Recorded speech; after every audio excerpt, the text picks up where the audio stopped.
सत्ता स्थापनेचा मुहूर्त लांबणीवर घाई न करता व्यवस्थित निर्णय घेऊन सरकार स्थापन करणार.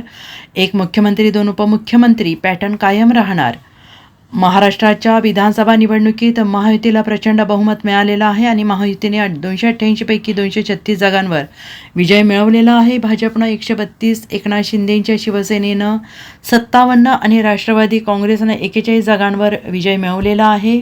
आणि त्याशिवाय अपक्ष आणि छोट्या पक्षांच्या पाठिंब्यावर महायुतीकडे 236 जागांचं संख्याबळ आहे. महायुतीला पूर्ण बहुमत मिळालं असल्यानं घाई न करता व्यवस्थित निर्णय घेऊन सरकार स्थापन केलं जाईल अशी सूत्रांची माहिती आहे. आणि सूत्रांच्या माहितीनुसार महायुतीला पूर्ण बहुमत मिळालं असल्याने घाई न करता व्यवस्थित निर्णय घेऊन सरकार स्थापन केलं जाणार आहे. 26 तारखेला जरी या सरकारची मुदत संपली असली तरी एकनाथ शिंदे राज्याचे काळजीवाहू मुख्यमंत्री म्हणून कारभार पाहणार आहेत.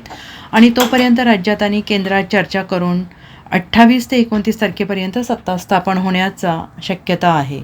Bureau report SBN Marathi, Mumbai.